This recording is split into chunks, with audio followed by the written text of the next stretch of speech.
Welcome to Unscripted, where every guest has a story, every conversation begins with curiosity, and every journey deserves to be heard. Tonight's conversation isn't about blockchain. It isn't about marketing. It isn't even about Web3. It's about what happens when someone chooses to build spaces where people feel seen. In a world that often rewards noise, outrage, and chasing the next trend, there are still people who quietly create belonging. They remind us that behind every community, every movement, and every innovation are human beings searching for connection, purpose, and a place to call home. Sometimes the strongest leaders aren't the loudest voices in the room. They're the ones answering DMs late at night, encouraging someone who almost gave up, opening doors they never had themselves, and creating opportunities without asking for recognition. Our guest has become one of those people. She has helped build communities, championed creators, created opportunities for women, and proven that kindness and conviction can exist in the same space. Yet behind the memes, the wholesome posts, and the endless optimism is a woman whose journey began long before Web3 ever entered the picture. Tonight, we step beyond the timeline to discover the person behind the community, the heart behind the leadership, and the experiences that shape the woman so many people have come to admire. Please help me welcome Daila, baby.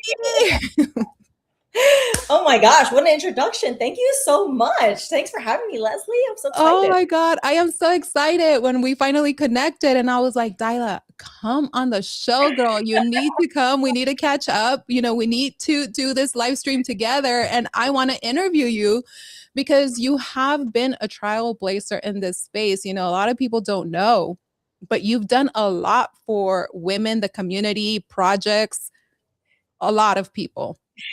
I've been all over the place, in Web 2 and Web 3. And like, I think the, mosaic of all the experience is something that I'm so proud of. And it really, I have to say, if you're doing things with like community focus and Web3, you have to be the Hmm. kind of person who loves to see people thrive, Yeah. and that's what I love, and I feel like that's what keeps me coming back for more. Like cycle after cycle is just seeing people blossom and grow and evolve and stuff. So yeah, I'm excited to get into it. I am too, because I mean, there are a lot of layers about Daila that people don't know. And I always am a big believer that our lives don't begin with our careers. They begin with the moments that quietly shape who we become long before anyone knows our name. So one of the first questions that I want to ask you is, when you think back to little Daila, Oh my God. way before the titles, way before the communities, even before the space, what kind of little girl were you? And what do you think you be most proud that you've of something that you've never let go? So when you look back, what do you think that little Daila would be most proud of looking at you now? Oh my God, what a question. Little Dyla was a very, and still in a lot of ways that now a shy person, like introvert. I was very much a people watcher. And when I was younger, I grew up in a rougher environment, and Mhm. I was somebody who had to learn that like you are the value that you bring to the world. The only way to rise above where you are is to continue to grow Yeah. and to be somebody who has more to offer. And so like, as a kid, I actually wanted to be in politics because my thing was like I want to do things that change the world for other people. I want to be a part of like the foundation of when something in history changes. Oh my gosh, I was there. I had a part in doing this. And I think especially with the choices I've made in my career, both in Web 2 and then evolving to Web 3, I would have been so proud to know that I grew up into this person because I was like, oh my gosh, you were at the forefront in things from, from legislation to in corrections and homeless people to, being on the forefront of, digital commerce and adoption and things that make people's lives more enjoyable because of these digital resources. So I think that probably just being at the forefront of these things and being the kind of person who boosted people along the way was always what I wanted to do anyway. So wow, Yeah. yeah, I think little Dyla would have been like, holy shit, that's me. Okay. Yeah. Like You're like, "Go, girl." yeah. I was Rooting you. yeah. Yeah, so I'm gonna take it back a little bit to your roots because you've spoken about your Puerto Rican roots and your family. Yes. Which lesson from your upbringing still guides the way that you lead people today, especially in this freaking chaotic world that we're in? Oh my gosh. Hard work and humility are the first things that come to mind. Like my family in Puerto Rico, like it was a very rural family. I grew up like, a split culture kid, right? I'm here in the US and it was like in the summer back to the island and you're working on the farm and you're like helping the family. I credit my grandparents because they were like really the people who raised me and instilled in this. You work hard, you're very proud of the work you do, but you're always humble and you let your work speak for itself and let Yeah. other people like other people glaze you and other people talk about what you do. Yeah. Um, and that quiet pride, I think is something that I try to exude the most. It's like I want to be known because I helped it. I don't want to have to say like I am this person. I want somebody else to be like when I walk in the room, holy shit, she is that person and she's done this and I can walk in without that and carry my reputation with me. And you are that girl. You are that badass girl. And this is what I was telling somebody in the spaces yesterday because they were asking who my next guest was going to be. And I was like, Daila. And, I was giving them a little bit about your experience. And I'm like, that is the girl too. Like, if people don't know, she is a girl that also, gets hired to help some of these major events when they are having events at crypto conferences like the Pudgy Penguins. And, that was like one of the big examples. And I'm like, a lot of people know you in the space, as that badass girl, Yeah. not I in mean, a negative way. Like, no. I like who I've become as a Mhm. personality in Web3. Like I feel like, especially as a woman, there's so many ways to carve out an identity and some are Mhm. like excel at being like this forefront and being the face of things. And while I enjoy that, I enjoy spotlight from time to time, I love being the person who is just like there's something that needs to get done. How do we make it work? I love solving a problem. I love being the person to be like, yes, I can split the load with you and make this work better, or I have an idea to make this more efficient and make an experience that is great for everybody there. Like that's just I don't know, like maybe it's like the mom thing, the Latina mom thing, where it's just like gotta have my hands a little bit in everything, but I Yeah. love being the person that people can count on. Girl, we just love to have our hands in everything, like from one thing to another. It's just like building. But, I also want to talk a little bit about violin because you spent and I wanted to bring that up because I also played classical violin when I was in high school. And Oh and we shit! know, Oh my yes, I did. And let me tell you, it was amazing. But one of the things that people don't understand is that music teaches patience, discipline and the emotion of it. And looking back, do you think music was preparing you for becoming a leader long before you realized it? Because in this space, Daila, the people that we are around, and it is such a volatile industry, you have to have patience for the unknown.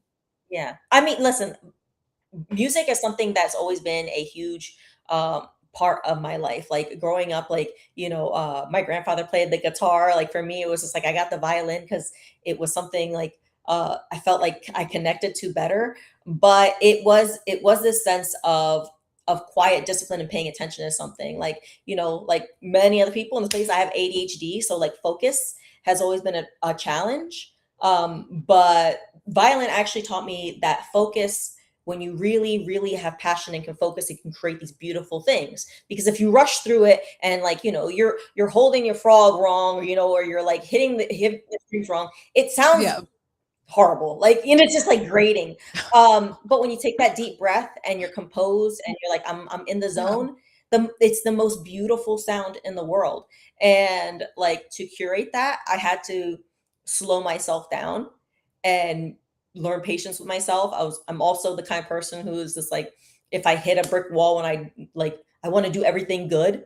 So if I like, it's a challenge to learn, I get frustrated. It was like, there's no other way to learn something like the violin but to be like, you can't Yeah. fake it. You have to just sit down and practice and breathe through it and do it properly. And it's all technique. And yeah, to this day, it is all technique. Sometimes it takes like, all right, I need to slow down. I need to reorient. I need to figure out what I really want to accomplish here. Instead of looking busy, I want to be productive. And those two things aren't the same thing, like they actually mean very, very different things depending on like how you're treating a situation. And so yeah, being able to produce something beautiful by having that discipline and focus, because it's something I'm passionate about being good at, is something I definitely still carry with me. I love it. Do you still play the I violin haven't or in a you haven't long touched it? time. But I'm still a huge music person and an all kinds of music person. Um, to this day, like Yeah. when I need to get myself in the headspace of like, I need to lock in, I am about my shit. I do go back to I'm listening to Pachelbel, and then like, sometimes, you got to get like souped up, and then you're listening to different kinds of music and stuff like that. I'm a very all over the place kind of person. um Yeah. but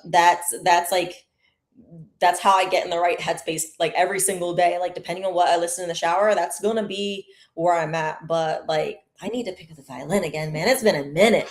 Like, Okay, so is your list bipolar or do you kind of stick with one genre? Because it's like, when you have played an instrument, I think the way that you interpret music, the way that you listen, and the way that it calms you, depending on the mood, you kind of tie it in whether your list is bipolar in a genre. And what I mean by bipolar is like, one song can be like an emotional song, a country song, then it jumps to a hip hop the next song, or like to reggaeton. And and to me, I have an organized playlist. So say that morning I wake up and I want to listen to something to calm me down, I'll listen to like worship music. If I want to have more upbeat, I'll listen to Latin music, etc. It's always like that. And then like Tammy, my sister, they have bipolar playlists. One song could be like "Drop It Like It's Hot," and then the next yeah, song no, is a country song. I How's I your have playlist? so like, I use Spotify for my playlist, right? So like, I have my likes, right? And that's usually my go-to playlist. And that is completely bipolar. Like, it's red flag, like, concerned. But then I have Yeah. my like, okay, I need to be in a particular headspace. I need to dial down and be in this particular genre, and this is what makes me feel good. Like I am like probably more in like recent years is more like the rap reggaeton kind of like a vibe. But like, um being like an all over the kind of place person music, like I'm really into like yacht rock. like crazy. Like Hall and Oates, Elton John fucked my shit up. I don't know what it is, but like I could just like that's just like, oh my Yeah. gosh, I'm driving, like, I'm getting stuff done. I'm productive. I'm in an upbeat mood. And sometimes I'm listening to things that are a little more moody, a little more lyrical, that feel like they like, I just need to get an emotion out, and I don't even know what emotion I feel. So let's listen to Mhm. stuff that feels emotional so I can purge something I don't know is just like lurking under the surface. But it's definitely all over the place. Like I if I scrolled right now through my playlist, it's just like it'd probably be like 10 genres within 10 songs. It's insane. I freaking love that. It's like it always amazes me when people can do that, go from one type of, beat to a different one. I mean, it's amazing. But I do want to tap into your life before crypto because a lot of people don't know this story about you, or they might, maybe your closest personal friends or the people that you've actually spoken to about it in person. But you were helping people rebuild their lives after incarceration. And you built a business around that. And that's incredible, incredible, meaningful work. What did those experiences teach you about humanity that no amount of success in this space could ever could?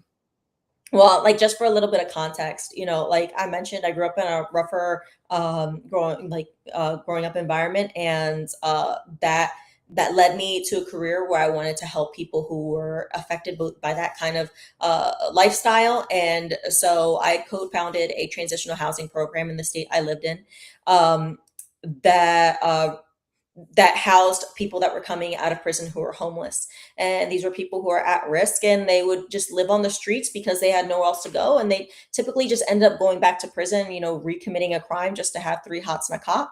I thought that, people do their time, and some people come out and they want a different kind of life for themselves. And I want to be a part of helping the people that feel invisible.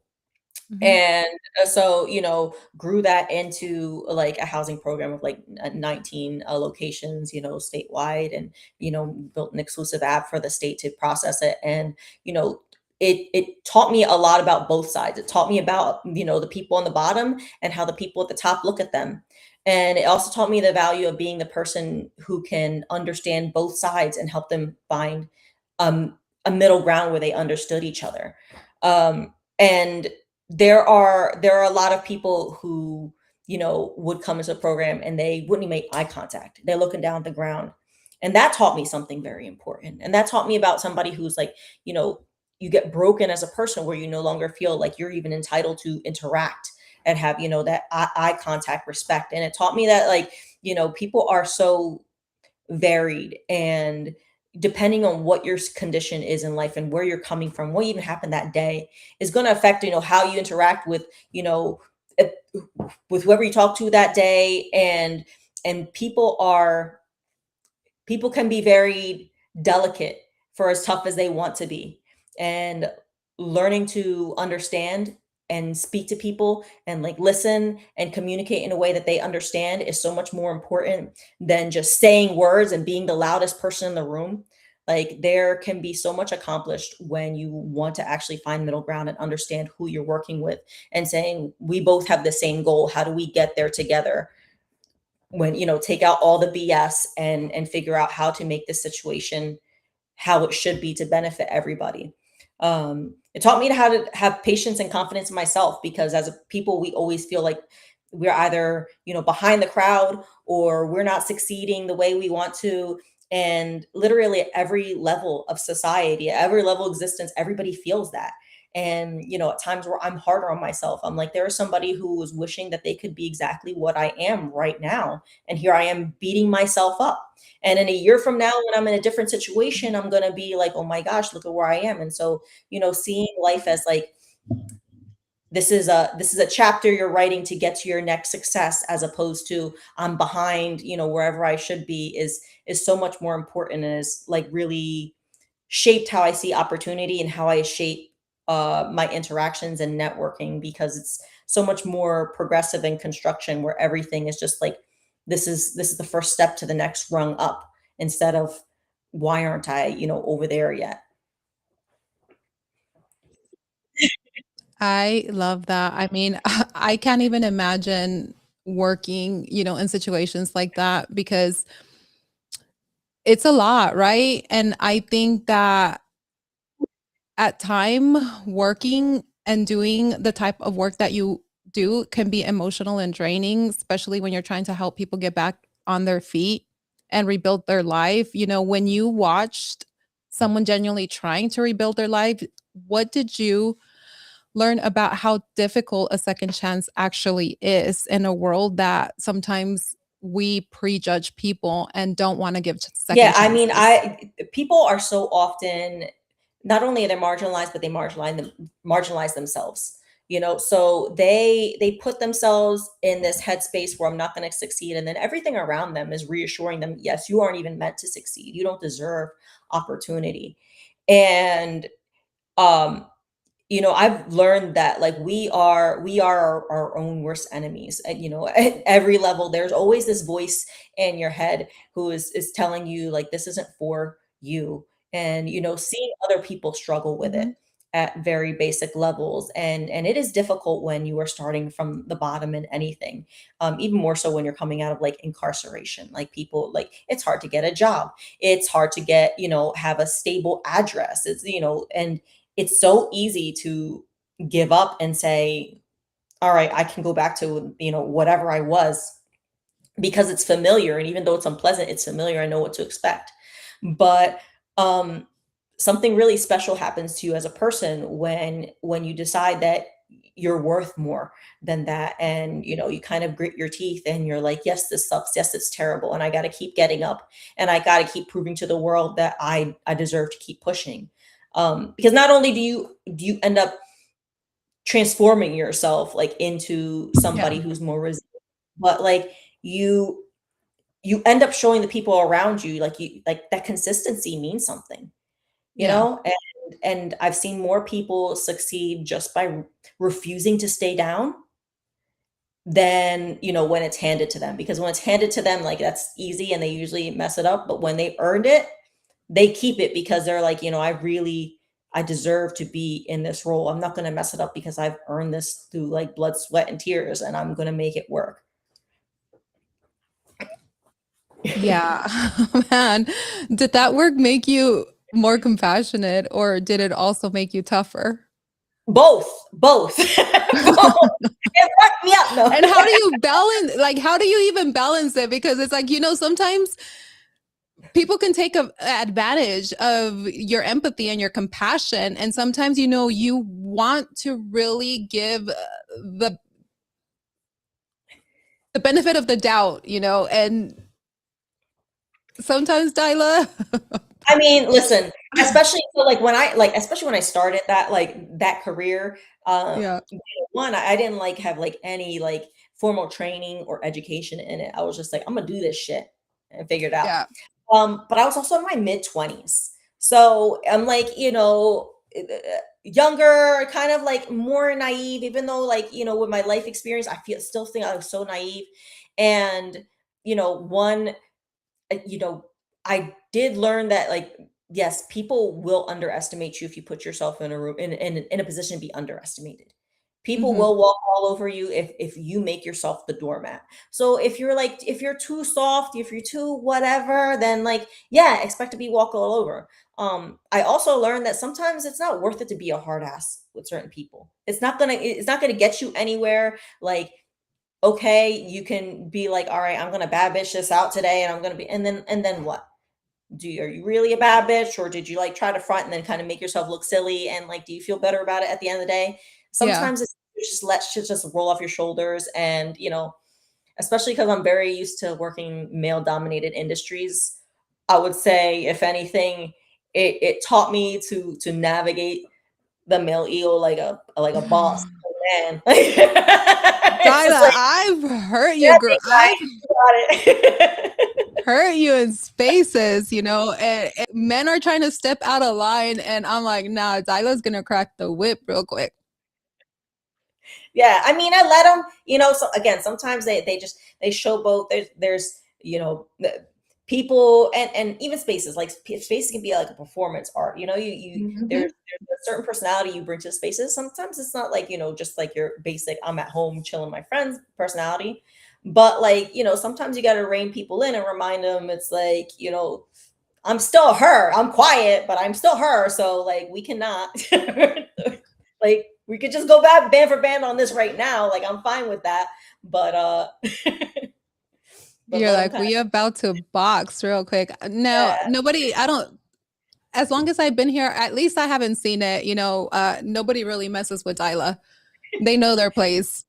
No, I mean like I you know for what it's worth, web3 can be again very male dominated. There's parts of it that can be very aggressive, very difficult to navigate. However, I have never been as fiercely protected and supported as I have by the men in the web3 space, whether Mhm. that's IRL looking out for me, whether that's like, you know, just showing appreciation and, you know, not being, you know, like weird about it. Cause, you know, as a woman, sometimes you just expect it's like, okay, yeah, like, you know, this is the kind of guy who thinks that the stripper's actually in love with him kind of thing. Uh, like, but but like no, some like really really amazing, you know, men who stepped up, and it just like it makes me proud that they're like people who are present and building the ecosystem, because I'm like this is what enables, you know, smart talented women to be bold and to carve their way and to be productive and be a part of shaping this so well. But yeah, I mean it's a full range, but like I think especially in more recent years, not as much like when I first joined web3 like in 21, it was a lot It rougher. was, oh my Yeah, God, it was horrible. couldn't post nothing, and the minute you would post something it's like nobody's buying your OnlyFans. I'm like I would cool. Uh, Like, I appreciate you thinking I'm that I have that kind of dexterity, but it was, I don't, you know what? It's because it wasn't common. I think back then when we first, well, I entered late, what, 2021, early 2022. yeah. And it wasn't common for women to post selfies. It wasn't common for us. Right now you see it all over, and that's what gets you impressions and engagements. And if you're not posting, especially with promoting, platforms, we didn't see that dial up back No, and you know what's then. crazy again? Yeah, like Back then you got impressions by, yeah, go ahead. yes. Yeah, no, like you're absolutely right. It was all it felt like it was more superficial.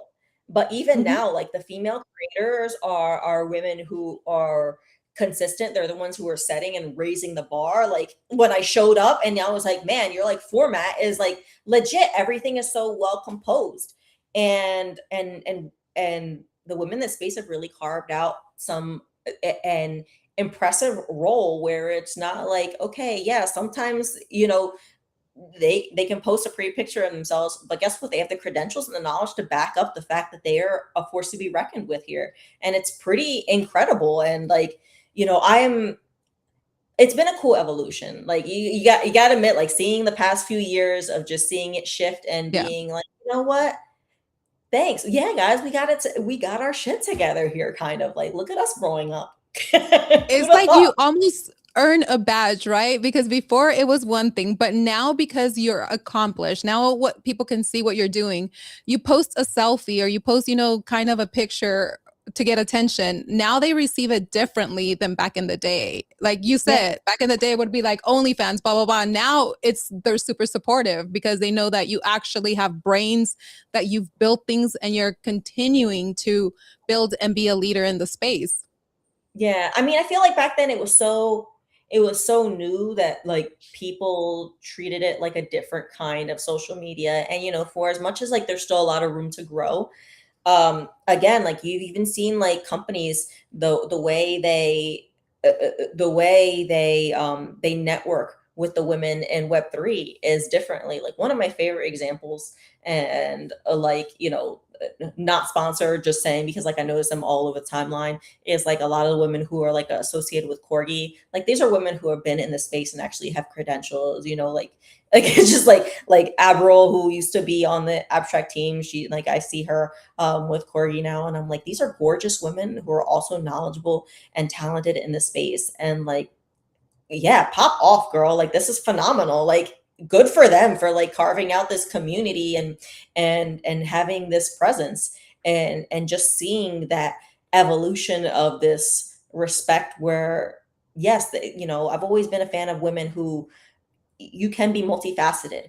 You can be where you can, make funny commentary and know what the hell you're talking about. You can be somebody who makes serious media or like wants to, post a meme or shit post. Like people Mhm. are multifaceted. And I love women embracing both sides of those things and being like, yes, I am an industry professional. And yes, I'm a gorgeous young woman. Like, good. God bless. Like, phenomenal. We need more of that. Inspire more of it. Like, You do you, more vibes. boo. Yes. Yeah. Bring it all. But I wanted to go back and ask you a little bit of a question from your transition, because you eventually moved from work that dealt with some very heavy realities, into this incredible, creative, colorful world. I'm going to put it that way of Web3, but also very chaotic and very judgmental in a way. Do you think part of you needed a little bit of that lightness that this space also carried after carrying so much heaviness from, the previous work that you did? Yeah, absolutely. Like the work I did before, like it was very important work and it's done a lot of good and continues to do a lot of good for a lot of lives, but it's heavy and it's difficult. And it wasn't just like, oh my gosh, great, I'm housing homeless people. It was now navigating things where I was having like overdoses and suicides in facilities that I was dealing with. And like it was just like it was the weight of you know the of what existing and trying to survive in a world with the odds stacked against you really is. And at a certain point, like I am a very soft-hearted person. Like i Mhm. i, I want to see the good in everybody. Like I'm the kind of person who just has a lot of love to give. And at a certain point it was either like this like breaks me down to make me somebody who is way harder than I want to be, or like like I just become numb and I just not was not willing to give that part up myself. And I was like, this is something that's no longer healthy for me to keep consuming at this level. So when I discovered Web3, I've always been a person who loves art and culture. And I saw in Web3 a different way that people were coming together and creating something new and different and special. I saw a different way that people from different backgrounds were finding opportunity and growing. And that inspired me because I'm like, cool, we can do this with entertainment and we can do it with art.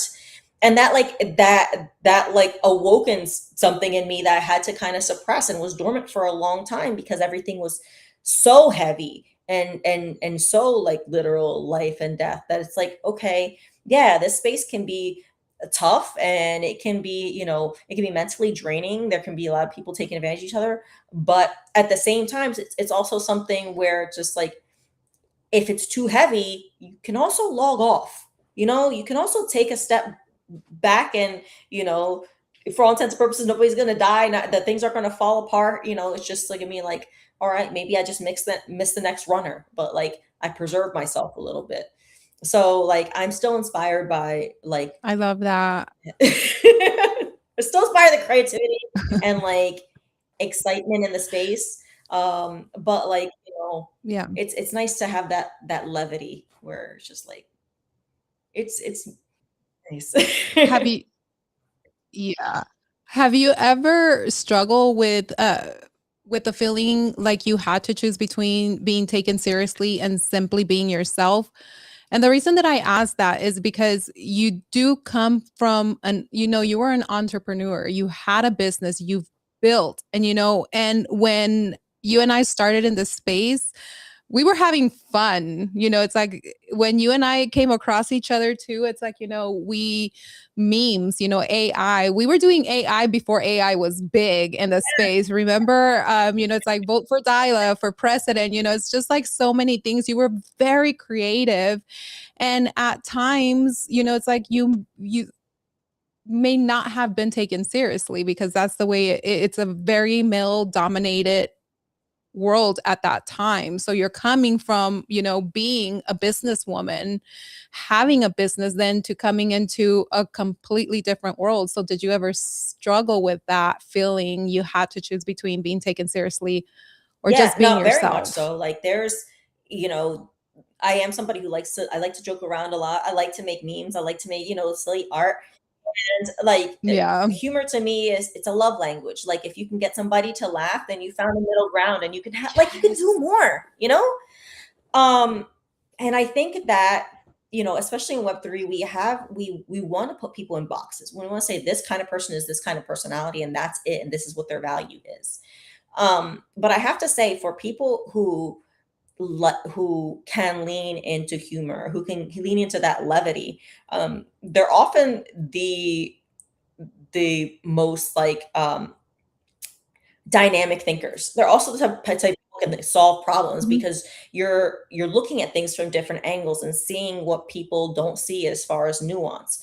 And so I think a lot of times that had been underestimated because like, oh, she's just somebody who kind of dresses up and does like weird videos. And it's just like, yeah, sometimes I did weird videos, but they were literally personal social. Yeah, They're there were personal funny. social experiences They're too. freaking Yeah. funny. So I was like, They're like the best. but yeah, I felt underestimated and kind of like, okay, well, wanted to put in a box because of it. I'm just the kind of person who refuses to stay in the box. So, um, yeah, for as much as it's been a conflict, I've also been like the biggest advocate for myself. And I'm like, this is who I am, take it or leave it. I am this personality and I am this kind of person that brings this kind of like knowledge and experience to the table. And they're just going to have to sort out what to do with all that. If it's too much for them, then they're not enough. Yeah, absolutely. Daila, you've been through so much in your life. What we've talked about is just surface level. And, out of respect, I don't want to get into anything that's super personal. But you said something that you use humor for a lot, and I do too. I mean, in your opinion, do you use humor to cope with a lot of negative emotions or feelings? Because I know I do. And sometimes I laugh even when it's serious, but it's because that's how I'm trying to deal and cope with the negativity of whatever is happening at the time. Do you do that? Hell yeah. Hell yeah. I think from a very young age, like it's you had to find something to laugh about. Like sometimes Mhm. people say, "Oh, you gotta laugh or keep from crying," kind of thing, right? And Yeah. even to this day, like my impulse when like I'm having a rough day is like I think of a meme, and I don't know Yes. what I don't know what's broken in my brain that goes straight to that, but it it's such a self-soothing thing to be like, okay, well, like, yeah, there's something completely chaotic, and then like a weird little cartoon picture pops in my head. Like, it's just enough to be like, all right, this sucks, but it's not the end of the world for me. But yeah, to this day, like, if even if I'm more anxious or even if I'm having worse days, I've often said I was like, I make the best memes when I'm having like shitty days because it's just I don't know, it fuels that. So I'd rather take those ugly feelings and turn them into something pleasant and funny I can share than be miserable. I don't think I have the attention span to stay miserable. Like Life is just too short to be miserable all the time. Why do you want to always be miserable in misery? Like, it's such a freaking vampire draining type of emotion. Like, I don't understand it. yeah, you see people on the timeline, they're having meltdowns, they're crashing out, they're like trying to expose somebody and freak out. And I'm like, you good, bro? There's so much you could do today. Like, you woke up this morning and this was the best thing you had to do today was post this rant on the timeline. Like, that's not the move. Like, That's always my thought. Somebody's crashing out or sends me some kind of angry message, or when people would like comment something crazy, I'm like, damn, bro, this is all you got going on right now. I'm gonna let you have this moment then, because like shit, I can't imagine it couldn't be me. So Ain't nobody got time for that. It's like you're trying to build in this space, you're trying to create, you're trying to do so much. And, especially us that we're working in this space, because it's like you're either closing deals, putting certain things out there, or you don't make money. It's like, I don't get it. I I mean, don't there's understand it. they make themselves a victim. Like they make themselves a victim of circumstance where they're like, I'm not succeeding because of this, and oh, this isn't doing well because of those people. And it's like, okay, but what about you? What are you doing to make it better? You're gonna sit here and blame the fact that, okay, I'm down because of everything else. Okay, yeah, a lot of people down for a million reasons, but what are you going to do about it? You're going to sit here and sulk and cry and complain when you can spend that same time strategizing and figuring out like a way around it, or something else that you're doing. Like, to me, it just does not compute to sit and be miserable when there's so much else that you can be doing with that time. Like, why let that wreck you? Yeah. Do you think there's a lack of accountability based on Yeah. what we see on the timeline? How long in this show? Is that Yes. a Man, I posted a meme today. It was like that, like it's going around, like where it's like those four flower pots that are kind of like, it's got that the never ending like water source kind of thing where it was like siphon. And I see so many people, like especially now, they're like, oh, this ecosystem isn't thriving. This one's better. This one's better. This one's better. And it's like, okay, well, okay, yeah, exactly. I'm like, it's I'm like, there's like 5,000 wallets going one way, like going hopping like chain to chain, brother. Like, I can guarantee you that what you're doing, the worst thing you can do is just follow the chain of events, the That's last one. hilarious. Like, um instead of people saying, hey, I see a pattern, how do I carve out my own way? How do I get out of this pattern? People blame the pattern. It's like, well, the reason it thrives is because you're the one that keeps feeding it. So like, I tell me, I'm like, you have an option, right? Literally, literally the definition of insanity, Daila. Literally the definition of insanity, doing the same thing over and over, expecting a different Yeah. I outcome. mean, it's I think it's just easier to be mad. It's easier to, say, oh, this went bad because of this. I'm not doing well because of this person. I'm not thriving because so and so didn't give me an opportunity. And it's like, all you have at the end of the day is yourself. What are you doing for you? If something's not working for you, then you pivot or you figure it out. But you're really going to spend your time wasting to figure out who to blame when you can just turn around and be like, okay, this doesn't work out. I'm still worth it opportunity. I'm still worth succeeding. So how do I find what makes me succeed? Like, it's just very, I don't know, it's backwards to me. Like, again, could not be me. Couldn't be me just sitting there sulking, pissed off that things weren't going my way, that I make a new way. And you see that a lot in the timeline. You see that a lot. You see the comparisons, especially when some people are starting to take off, and say some people have already made it, and then they start throwing shit at the people that are coming up. Or if you're going up, then, the ones that are trying to come up, they do the same thing, shooting up. And the way that I see it is that no one is the same.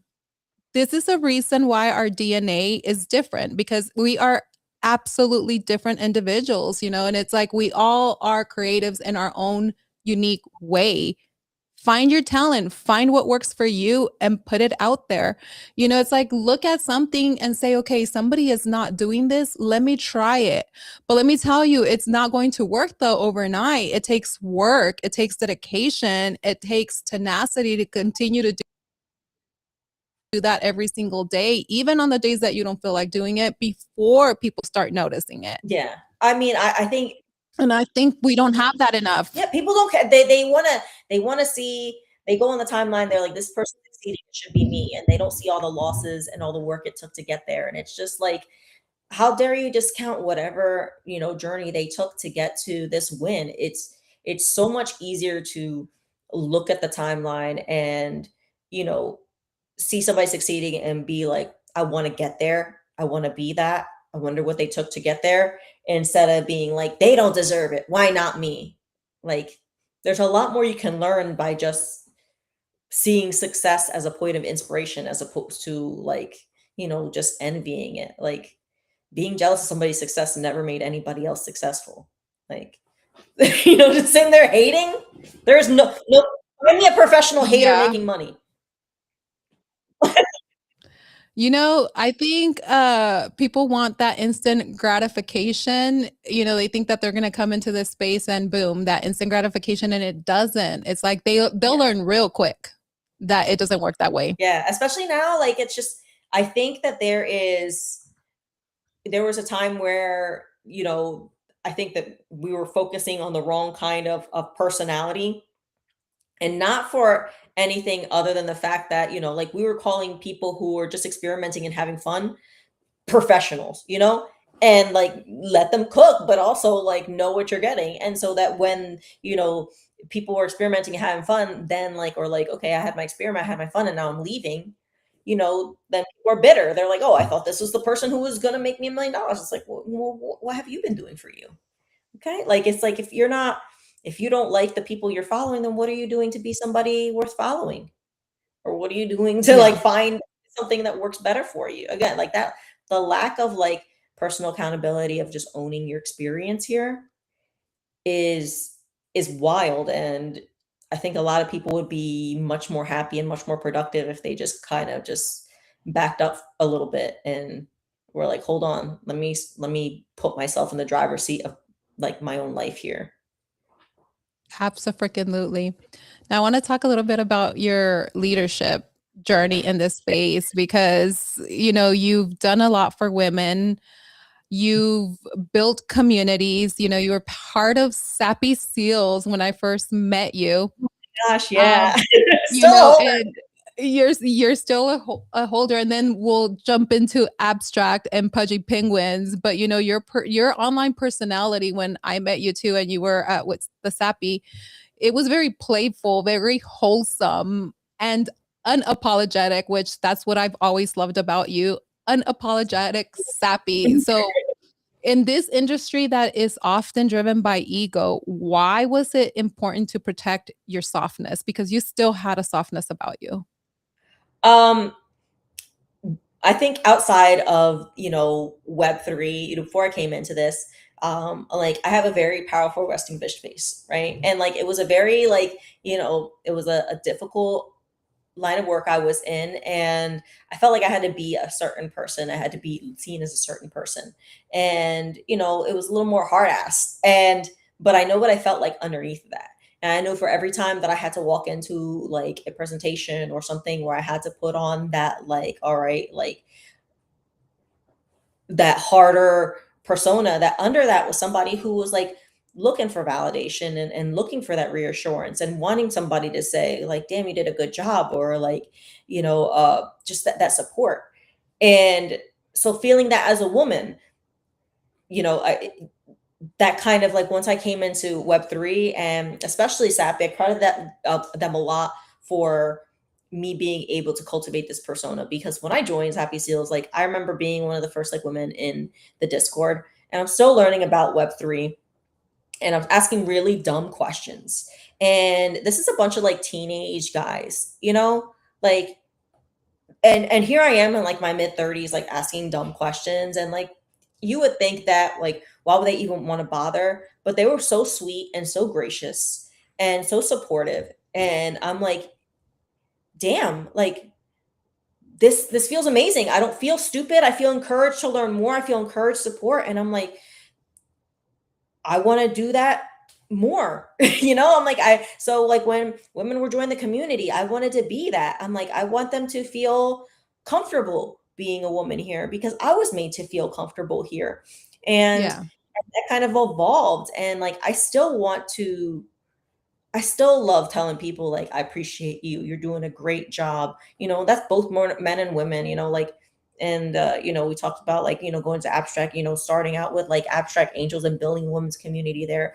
Like it's so cool to hit like give another woman an unprompted compliment and see that see them where they feel like they can let that wall down a little bit, and they're not like expecting somebody to come at them. And I think special things happen, and that's contagious, and it builds a better community overall for people. I think then that woman is now more apt to be like, okay, not everybody's out to get me. There are people even when I'm not paying attention rooting for me. Like it just changes that temperature in the room to something where now your people aren't as guarded, and that power of like networking now can be more productive just because they're not waiting for somebody to throw the first blow. I love that you built the abstract angels, because you saw that there was something missing and that you felt the need of women that needed to be protected, because right around that time there was, a lot of craziness going on, especially, where women being disrespected at events, women being trying to be roofied, or even in the group chats with some of these communities, the way that the treatment of men. I mean, we still are seeing it daily in spaces. And I think, at times we let it slide just because we don't want to deal with it. And I was talking to one of my friends today because we were having a conversation about at what point do women take accountability for their actions? At what point do we take accountability for drawing a boundary where we continue to allow men to do something over and over, because it's a repetitive cycle? And if we sit there and say nothing, then are we condoning the behavior? And at what point do we really speak up and defend? Because I have been a product where I am in spaces and sometimes I just don't want to deal with it. It's like you're so exhausted and the men are talking shit and saying things to women, and we sit there and sometimes I just don't say anything because I just don't want to deal with it. And it's like, either do I leave the spaces and not return, or do I speak up? Yeah. I mean, I feel like there is a delicate balance. There is that, like, Mhm. sometimes you just want to suck it up and deal with it because it's like, I don't even feel like disrupting my own peace for this right now. And, but Mhm. I found in my experience, sometimes it's easier to speak up for somebody else, even than for yourself. So I find myself more inclined to like, if somebody else is saying something to like another woman, like, I don't know what it is. Like, tell me if you do the same thing, or it's easier. I do the same thing. That's the thing, Daila. I do exactly the same thing. They can be talking smack to me, and sometimes I'm like, nah, whatever. Like, I don't care. Now, if you're in a space with me, like Gina too, when she's in spaces with me, somebody says nothing, I unmute and I'm like, oh, you will not disrespect her like that. And I will go off. But for myself, I don't Yeah. do See, it. that's where I think like we should feel as women, we should feel comfortable saying like, saying to each other, especially if we're closer, if we're familiar, like, hey, can you have my back here? And if somebody like, Mhm. I don't think that we should feel any kind of way about asking each other. If that person's like then uncomfortable, like, then they're like, well, like I'm not comfortable like saying Yeah. anything. That's fine, whatever. But I think that even just letting each other know, like on the back end, hey, I'm uncomfortable with this, is enough to send a message and saying, damn, when she's around, like this isn't cool. And maybe like I don't speak out right now, but next time I see it happen, I divert the conversation in a way that like, because I know it gets to her in a different way. Like we really have to start seeing each other as a different kind of resource, and not just like as ways to get to the next level, but ways to like solidify each other's relevance and presence where we're at.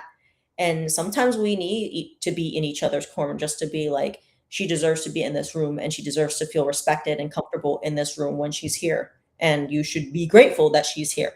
Like, I think that that kind of attitude is what keeps us being taken seriously here. And it doesn't have to be overly aggressive. Like, I know you, like you can Mhm. like joke around with the best of them. Like, I know you're not somebody who's just like hauling off and trying to like crusade through spaces. But like, I also know that it's just like you don't have to be like that overly like, Karening through a space to get your Yeah. point across. Like sometimes like I'm good at like just dishing it right back to a guy, you know, and Mhm. and oftentimes making them feel way more uncomfortable than they could have possibly made me. So, you know, And and I think because we know each other, you know that I am going to be that type of person too, that if somebody says something, I'm gonna jump in real quick. It's like, nah, wait a minute. We're all yeah. gonna jump But in even like and say at an crap. IRL, like there's been so many times where like I've been at an IRL event and like, a girl's partying and maybe they had too many and I see them walking out and they're walking with somebody, like I'll stop and ask, it's like, oh, is this your boyfriend? Is this whoever? Like just to make sure. Sometimes it's just that quick pulse check of saying, hey girl, I see you, and like just making sure you're okay. Like people have asked me Yes, that when I'm talking to somebody just because and they're like, you good talking to him? And I feel good just knowing it's like, hey, if I did feel uncomfortable, there's enough people who are concerned to make sure that this is a good experience for everybody. And like it doesn't have to be a crazy thing, but just enough to know each other, like that quick like pulse check with each other. It's like, hey, you good? Goes a long because way. there are so many crazy, psychotic, men out Correct. there. Book, man. Like this is Oh my like God. I my prayer for like IRL events is that those every time there was a cycle, the ones that were down bad from the last cycle stayed there, like stay down over there. Don't Mhm. come to the next bull, please. So yeah, man, the stories Oh here. my wild. Daila, are there any conversations that you still are seeing that that you can even discuss, that are still happening privately that the industry isn't talking about, specifically conversations, women conversations, whether Women it's like, yeah, about the industry or things that we want to see more of or things that are still happening that, you know, have been happening in the last few years that still have not changed within our industry. I mean, I'm still seeing like things on the timeline popping up where there'll be like particular men who are just like they feel the need to be this crusader and be like women who portray themselves like this on the timeline or blah blah blah, or even other women, it's like I would never post myself doing. Then don't. Then don't. Then don't. Like, Then shut the fudge up and don't do it. yeah, like am I dressed in a certain way on the timeline? No, because I don't feel like it for me. But like if it's somebody who like again farthest like end the spectrum scenario, there's some woman who's like doing whatever on the timeline and being like way too, you have this like little tool, right? Like on the timeline Yeah. where you can say, I don't want to see this post. You are welcome to do that, and if she's somebody who like now the way she presents herself is really affecting her opportunities or her viewership, like that's on her to carry. But like Mhm. it's not any of our job to sit here and be a crusader and police how anybody, you know, develops their brand, because, oftentimes, web3 isn't like the final destination point for where they build their brand. So I think that, you know, Yeah. especially the men who are like women who just like, brother, just don't. Okay. Worry about yourself. Okay. Like, don't, not with that hairline, bring it down. Stay like, just kind of like, worry about Oh my God, that's hilarious. It's some of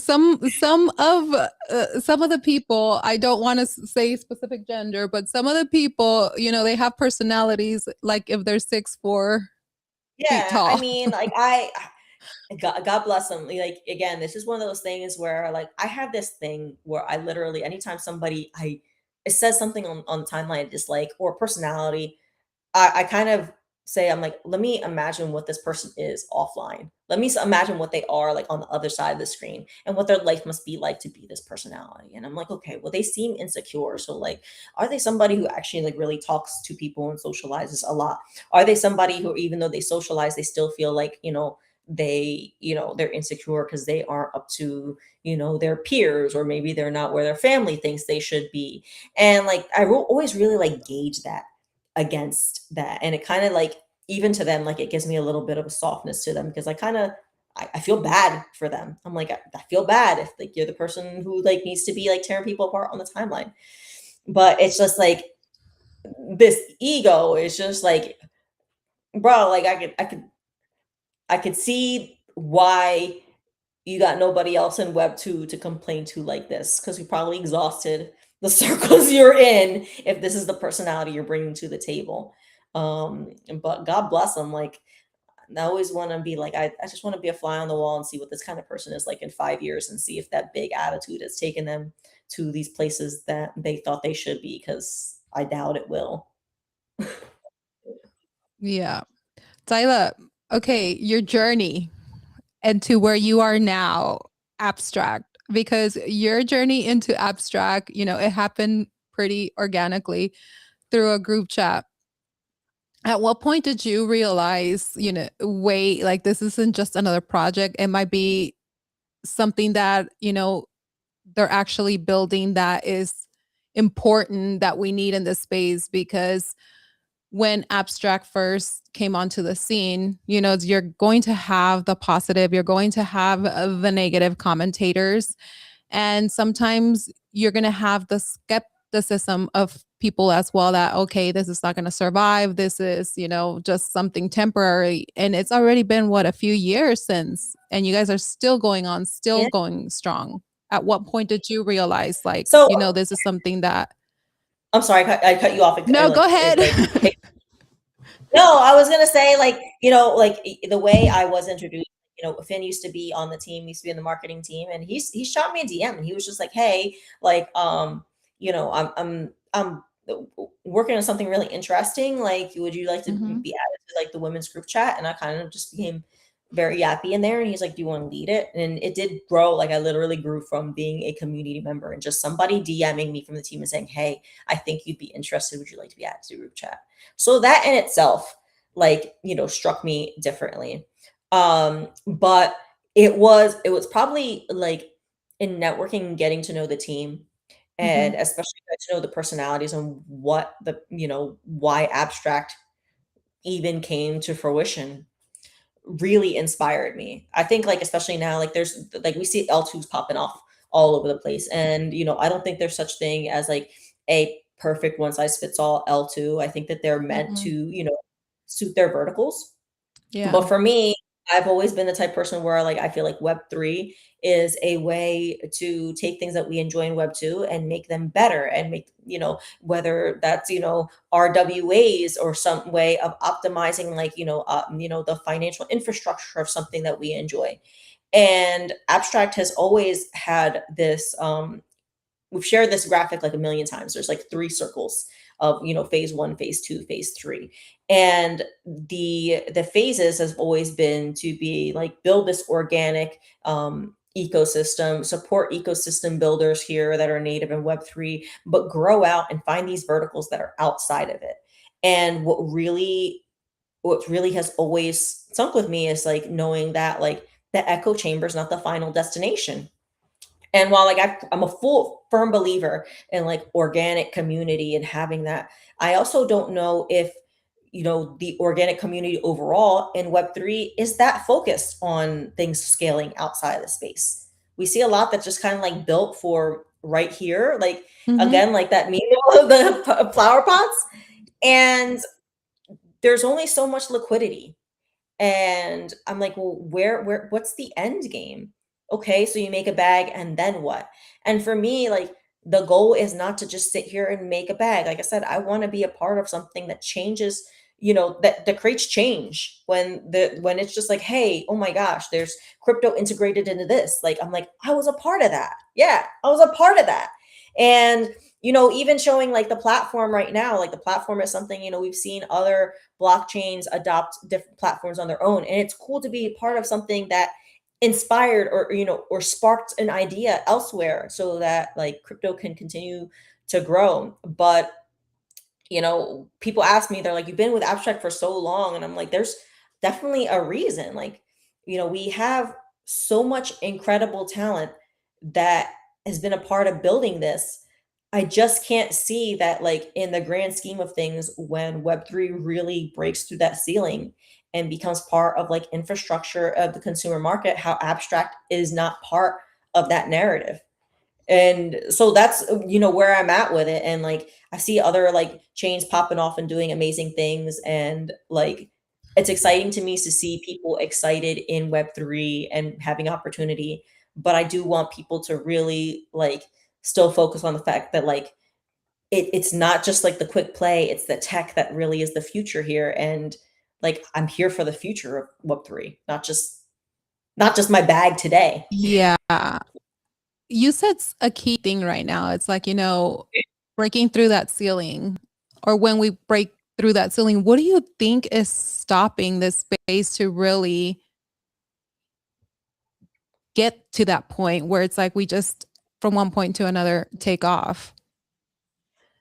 I think there's a few things. I think one of the biggest pain points for me is seeing some really, really great builders and they get outshone by like people who like are just promising other people a quick buck, or something that's just like engineered, that's just more extractive.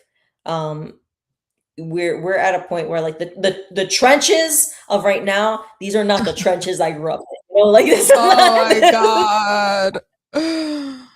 No, this is it's not the hood not. I came from, Like before it used to be like, God, I think maybe it was Clemente who posted a video about it. It was just like trading sucks because it used to be like, you'd be in a group chat and people trying to like, find something low market cap, you run it up. He's like, now it's just like who bought it, and you buy something and the swings are violent and you hope to God somebody posts about it. And it's like that's we've lost that. We've lost that like communal, we're making it together, we're doing this, we're pumping a token, and we've created this narrative together to like, hold on, I hope a market maker bought this so I can dump on my friends. And like Which everybody's is the dumping on reality. like Yes.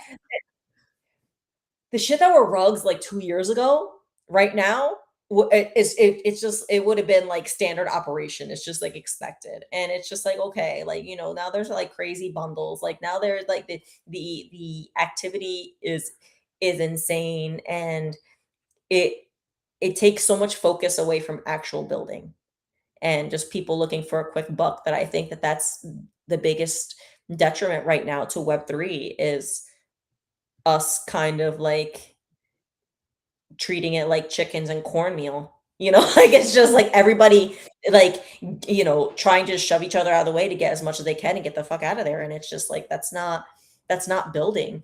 And we have some amazing builders in Web3 and some incredible talented devs who are building real products. And not every one of those things means like, oh, that everybody's going to get rich off of this. And people tend to ignore that because again, it's not like they're like, oh, well, there's no money in it for me, so I don't care. And that sucks to see. And I think that there has to be a way that we break out of that pattern before like we just completely cannibalize what's left of Web3 culture. Hmm. Um, and I think there's hope there. I just how do we, it's kind of like have you seen the Odyssey? You know, Yes. you've The seen that meme with Odyssey. like Ryan Pattinson. It's like, get somebody get these beggars out of here. Like that's where I'm at like every day on the timeline. Like Yes. Oh my God. I become one of those. Oh my God. We evolved so much. It's like my accounts used to be super professional, like super, at one point now you see me posting like a degen. What the fudge have we become, Daila? now, holding something. Remember when you could hold something for more than a day? Remember the Yes. glory? Like now it's just like you hold for more than 4 hours, you're a community member now. Good luck. Like this is your bag forever. You're married to it. And So are you gonna that's chill it or are you gonna put it out there or what? just like I like, and I don't know, like I miss seeing like communities really grow and people really becoming friends over like a shared interest and like sitting in it, as opposed to just like, moving on, from like locusts from one ticker to the next. And it's just like, listen, I'll like make the bag by any means necessary, but like, be kind of decent in the meantime, right? Like you could still like do meaningful stuff. Just don't lean too heavily into like, okay, I'm just going to dump on everybody and be out. Like that's just Yeah. so many ways to make I started learning trading, this year more. I used to trade a few years ago and, would get wrecked. I started learning it a little bit more because, this is an easy way for me to make money and not, be exit liquidity for anybody or not liquidate my friends, when we're going into these meme tokens. And then I was like, cycle is back. I am going to get in, but I'm going to take profits. I am not going to be that person that I was last year, tripping everything. And guess what? I'm back to being that person that I'm still because to start building with the community and you're posting out there, it's so hard because it's like you're building with the community and you want to see the growth of that token. It's like, especially if they have a business plan for it. And then at that point, you're like, well, I don't want to sell because, they're building something and we're going to grow. At what point do we actually start taking profits and not hurting the chart? It's just. Yeah, I mean, it used to be like conviction paid, and now, like we've steered so far from the narrative that now conviction costs you money because now you have to exit before some while everybody's conviction is higher than yours, like Yes. that's weird. Like it's just like cool. I want to believe in this product. I just need to wait till more people believe in it as much as I do so that I can get the fuck out of here. And that's insane to me because it's Yeah. just like, okay, like we really aren't trying to see anything like grow out of this. And then for people like then tear it apart and they're like, oh, this token dumped. It's like, brother, you're the one that dumped it.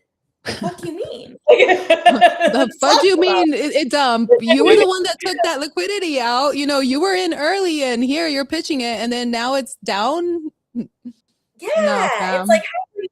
how are this really how you're operating right now? But like, and I think that's again discouraging for builders because people can be like, instead of just like launching a million like just trash tokens out there, they're just like, hey, let me get something, let me have a good narrative, let me put together their business plan, let me support my community, let me let's buy and burn supply to keep the like. There's people who are really trying to do things to sustain it, and like they're just getting wrecked by people like, yeah, well, I don't care who you know who even likes me after this. I'm just going to take as much money as I can, and those are the people that are winning. Like that's just like, oh, I don't like it. So I'm too soft for the trenches, man. I'm too soft, my hands too moisturized, I guess, like because it's just like I don't, I'll buy things and I'm like, oh man, but I like the team, and then I just Same. I'm like, it's like I don't know. At one point or another, we're gonna have to be like, Daila, let's go in this, but girl, we're gonna exit right here because we got to take yeah. profits. Well, for years I've had this alt where like it's an anon alt, but like I'm a guy in that alt. And I don't think to this day anybody like figured out like what account that is. I'm like, maybe that's just gonna be me, my alter ego, and that guy's gonna be a piece of shit. So You know what? And because those accounts pop off, those accounts are early, those accounts pop off. You're on something there. Maybe I should start doing that. I play a guy, a lot of accounts in the crypto space that actually post as women and they've blown up.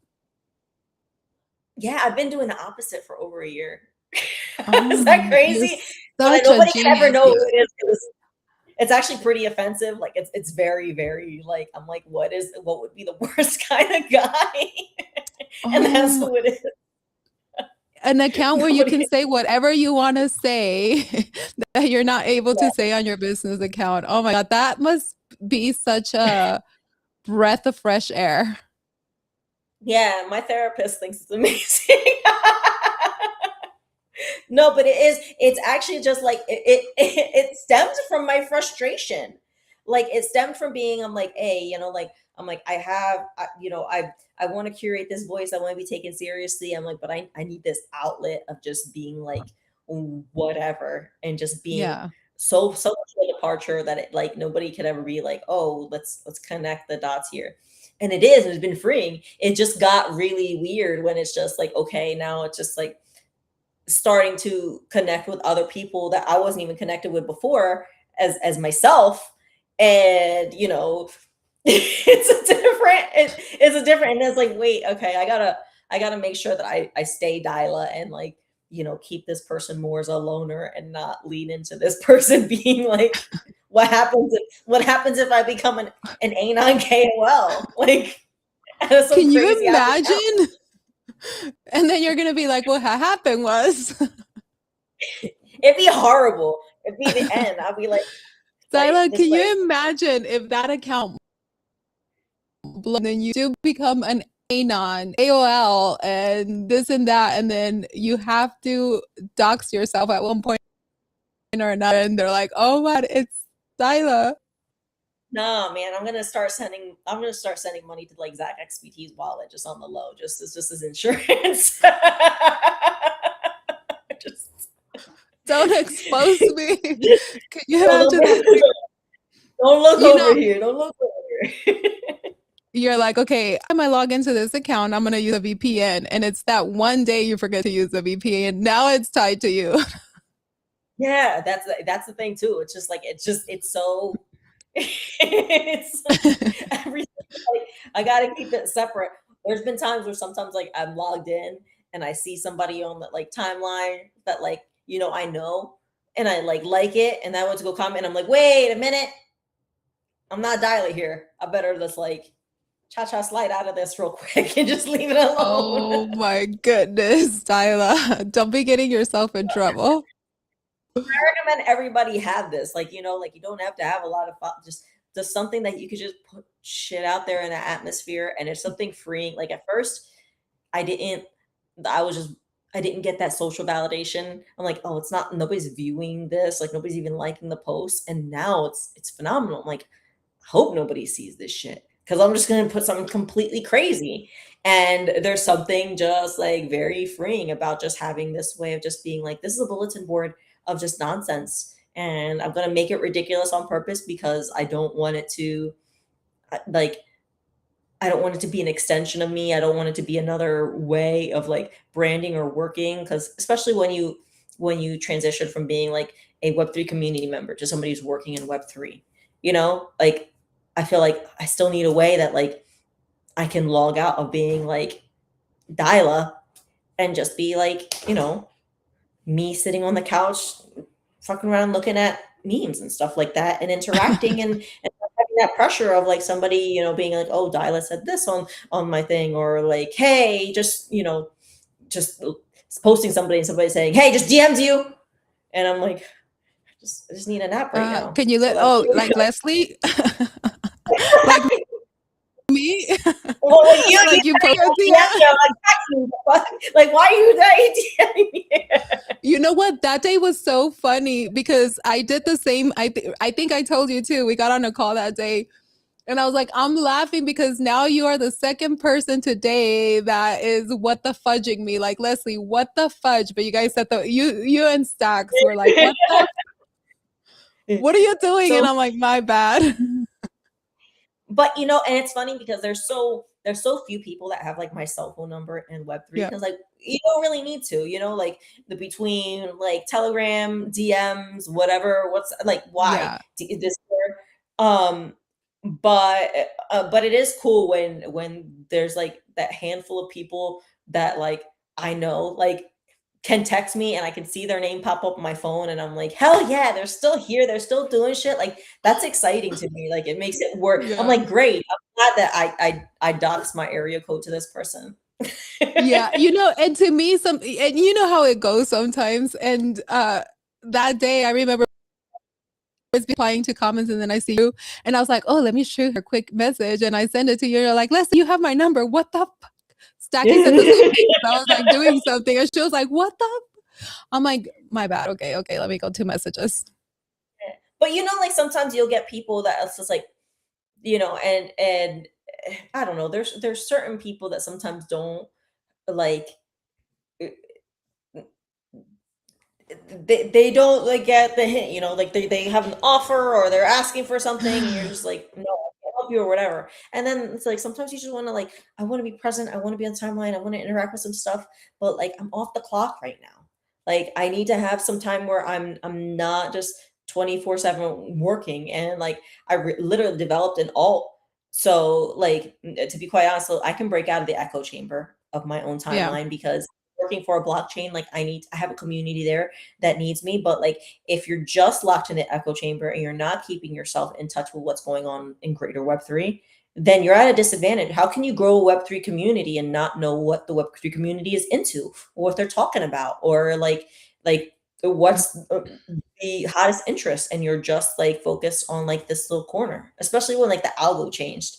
Um so this has been my way to be like, Oh okay, yeah. I can cherry pick from the entire like Web3 ecosystem and be somebody who is like a neutral.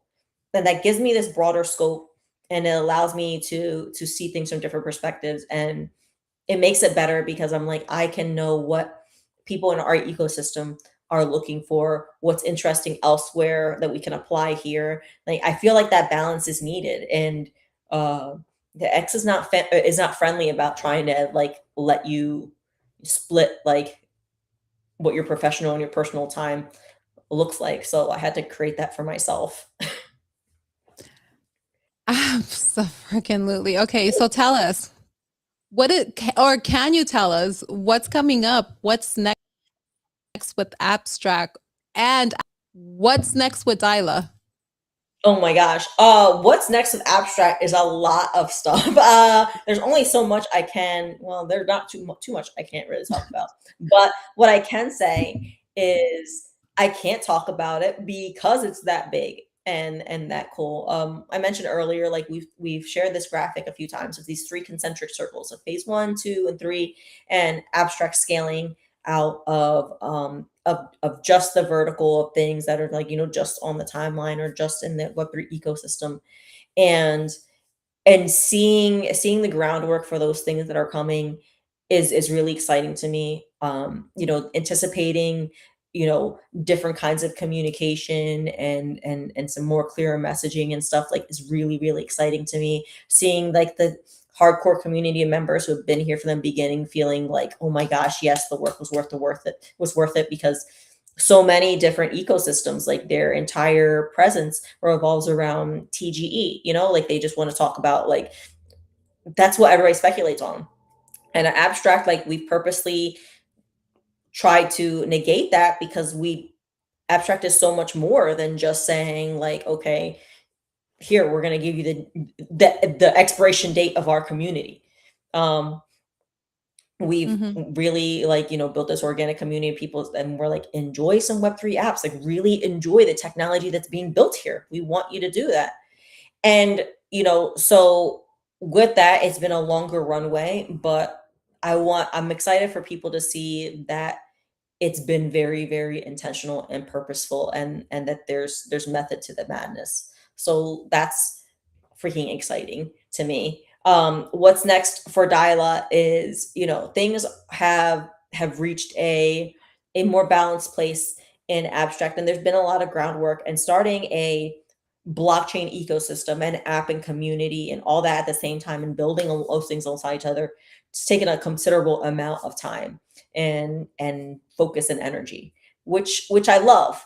But knowing that there's kind of some light at the end of the tunnel with like where the next step up is going to go and being able to kind of have like a little more bandwidth, like I'm excited to get into some like new things and like be able to relax a little bit. Been kicking around some concept ideas for like doing some content again, and like I miss doing like funny videos, to be honest. Do you? So You know what? I think you were one of the best, bar none, some of those videos. And I was like, your creative mind, I was obsessed miss them. Yeah, I mean, I feel like the people that like the only people I see like doing like skits like that are just like funny are, like the Bulldogos guy, like, seeing a Clemente video and stuff like. But those things like they also kind of like I get like this pang in me that's just like, man, I miss doing like a silly video, like just talking about like, you know, the state of the market or my bags and translating like an emotion that's on the timeline into just a funny image and not comparing myself to them because they're incredible talents on their own, but like just having that voice and that outlet is something I miss. And so like I'm kind of looking forward to being able to have the mental bandwidth to curate that a little bit now that we're kind of like we're progressing pretty quickly. That's exciting. So disclaimer, That's nobody from abstract come for me. I didn't say anything I promise I'm racist not trying towards. to get her to say No. anything that I'm like, do I keep asking questions or should we leave? But yes, get back to doing the videos, Daila. Yeah, I miss it. That Like is it's so just amazing. even like seeing the video, like the preview video that you made. I'm just like, man, that was such a dynamic time, and to be on, like I feel like the just the state of the market, especially since like October, like I think it took a steam out of a lot of people. Like just the economy is shifted. Life happens, and I feel like if we don't have things that are just like funny to just ground us in the fact that like, hey, we're in this together. Sometimes it's okay to just kind of like laugh through it to the next leg up.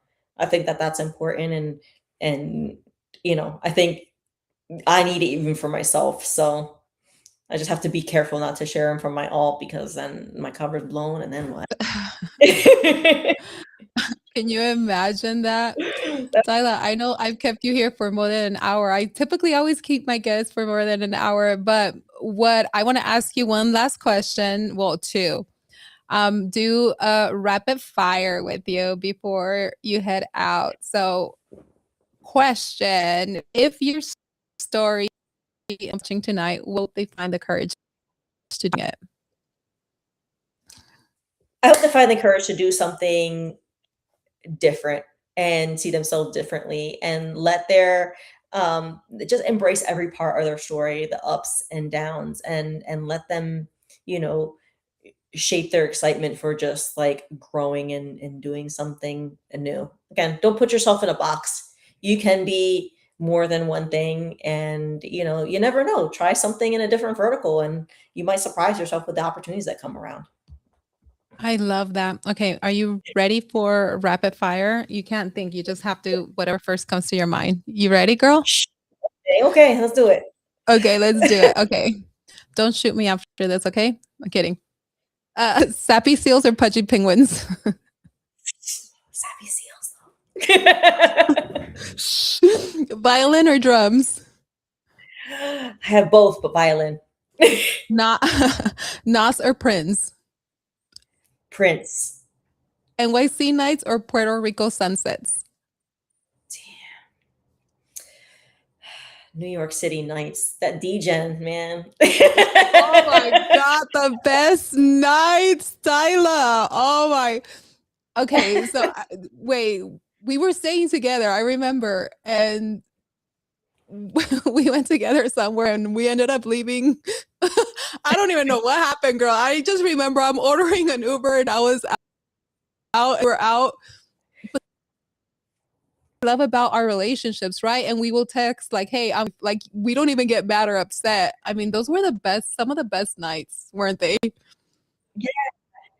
I mean, I feel like that now, like, since Web3, like, I feel like New York City means something different because it always feels like a reunion of people who's just like, it's your friends from around the freaking world, converging in one Yeah. place. And even though yes, it's networking, we all see each other, we all like each other, like it's a comfortable place where like you're going to walk into a room and you're going to have at least a dozen people who are interested in the same things, and you can't do that anywhere else.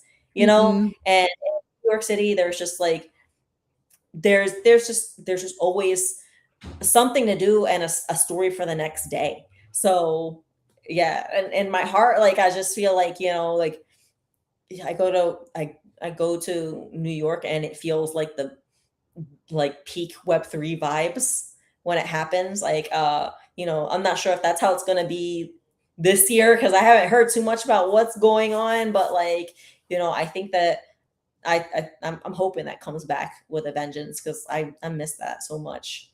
I miss it. Yeah, the last time I went to New York, it wasn't the same. So Yeah. I'm like, we need it back. Okay, memes or gifs? Memes.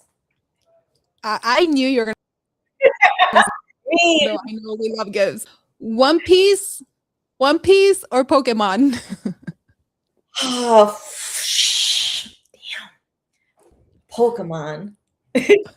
Damn, that was tough. Bull posting or shit posting? Shit posting. Of course. Building behind the scenes or being on stage? Building behind the scenes. I stutter too much sometimes for the stage. Oh my God. Bella Cuddles or Bella Chaos? Bella Chaos. She's a Latina. I need to Oh be an my enabler. gosh, she is the freaking cutest. I am obsessed with that picture that I took for the video where it's like you're wearing her t-shirt and she's wearing your t-shirt. Oh my God. I was like, why is that the cutest thing ever? Wait, you know Oh, what? For people that don't know what we're talking here, let me do the last rapid fire and then I'll bring up Bella. Uh, okay. cute core Daila or you do not to make me mad, Daila. Uh Cute core, because sometimes she can be even scarier, honestly. I'm the kind of person that like Oh when my if I get too mad, I'm gonna get more soft spoken. I'm gonna smile more. I'm gonna be sweeter, and then I'm looking for a hole for your body. Like, you're gonna come. Oh my God. I'm look at obsessed with us. this picture. Why is this too freaking stinking Why? cute? Daila, I know we're My supposed to favorite. go. Okay, go ahead. I'm But sorry. no, but okay, so can we talk about her for a second? Yes, we could talk about Bella all night. uh, Okay, all of a sudden I start seeing you pop up with a doggy. I know for a fact you did not own a puppy. I started seeing her these last few times. When did this happen? Okay, so I went to Italy last month. I went for it like 2 weeks and came back and I was like, when I come back, I really want a puppy. Like I need a little sidekick. I need that like little fuzzy energy. And just like literally is like the first dog I went to go see in person. I was looking at all these like little wiener dogs online. And I was like, I just want this little wiener. And I found her and like went to go see her and like she had just gotten to like the pet place like 2 days before, so I don't know if like anybody had like seen her. Yeah, and like she kind of just like came over. She was real shy, and then she just kind of cuddled and was like looking at me like, are we going home? And I'm like, oh, okay, well I guess it's my dog now. Oh, And I don't know, like I think like you know dog personalities. Look at her. oh my God. Dog personalities like are just like they just there's sometimes that you feel like a dog just gets you, and I feel Yes. like she just gets me. And like her zoomies are funny because she'll just be running around and she like talks trash when she's doing zoomies. Like so she's like running, she's like "Rrr." Like she's like, yeah, I'm so fast, look at me, I'm tearing it up. And I love that, like I just love it. I'm like, look at her, she's feeling herself, like she's going so fast and she's so souped up. But she's a good girl, she's a smart girl. Like it's you know, I don't know, having that little fuzzy, chaotic companion kind of like gives you a different kind of energy in life. So she's been inspiring me and keeping me busy and running out into and through the neighborhood without the right kind of bra on. Because she got in the yard or something and meeting my neighbors. So she's making me more social. Let me tell you, if you do not have a dog, you're alone, you need to get because I think they are like the best companions and they really take you out of moments, especially when you are feeling so low, when you are depressed, when you're sad. Sometimes it's what keeps you going, and motivated. You have somebody to take care of and you have to get up and feed them, take them out, just So she's like I was to the point where I was just like, just with everything like it hits a routine. I'm like, all right, well, I'm waking up at the last minute that I could possibly do in the day, like at the end of the night, like there is such a thing as having things too peaceful, too quiet. I think, even the universe was created from a point of chaos. So if you yeah. don't have a little chaos in your life to like spark things, then you lose drive and momentum to do more. And like, now it's just like, oh no, I gotta get my ass up at like 6 o'clock in the morning because she's gonna be whimpering and she wants to go out and then like she wants to play. And it's just like, like cool, this means something. Like, I have this, little little fuzzy thing that I'm her whole world. And, she just kind of wants to hang out and she makes my day better. So it's like, it's just, yeah, if you're, especially if you're like somebody like me that like works from home, and like, Yeah. because I could just hole up, I could just hole up and I'm like, I don't have to go outside. She's like, no, we're gonna go outside, we're gonna do the things. I'm like, okay, you're right. So now I have to walk around the neighborhood and be social and not hold up in my office. You're like, I have to have some type of a social life because even though I'm a true introvert, but online people think I'm an Yeah, I think even like no matter how extroverted you are when you work in Web3, like there's points where you just like, oh my gosh, I lock in and I lock in too hard. And you hit a comfort level and like you need things that like pull you out of that. yeah, and it's an exhaustion too, and you need to touch air, go outside. Yeah. Daila, before we leave, do you want to leave the audience with any words of wisdom, any parting words of wisdom? Uh yes. For the love of God, like let's bring like creativity back. Like be silly. Like there's plenty of opportunities to make money and do stuff, but like the world's a heavy place, the economy's a heavy place. Like we're still all real people. Laugh, create art, touch grass, do something that inspires you, that moves you, and like let's bring like that element of real people and just that spark of life back to the timeline. I'm dying to see more of people like hell, post your pets, post something that you're into that's not a chart, and just be real. Like we're in this ride together. Might as well like get to know each other and have fun with it. I love that. I freaking love you. Daila, thank you so much for joining me and for allowing me and everyone in the community, the freaking awesome builder, everything that you are. I think Love you. tonight. Sorry, go ahead, girl. No, I said love you. Thank you so much. Yes. So thank you. Keep building, keep shining. I would love to we are going to be doing the show next month. I'll let you know the day, and it's bring if you drink or whatever you want, mushroom tea, wine, bring your drink, have a night. And I'm also going to have my 1 year anniversary of the show coming up next month. I'm going to be inviting some guests to come on. So I'll give you the dates for the ladies show and for the 1 year anniversary show. And hope That's to have you wonderful. back. Yeah. I know it's been that Absolutely. long, right?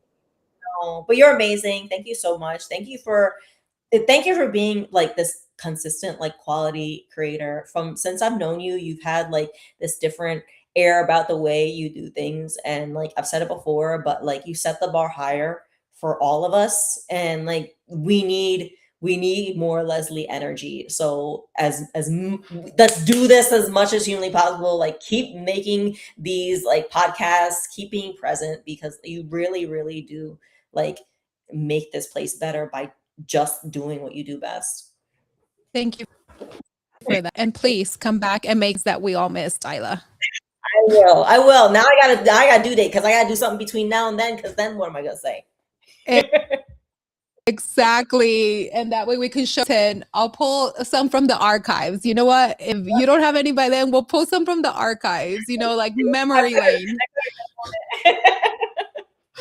But thank you again, Daila. I love you so much and I cannot wait to have you back. And everybody that tuned in, thank you. We appreciate you. The ones that are going to watch in the future, thank you again. And remember, stay unscripted. Bye, Daila. Bye, everyone.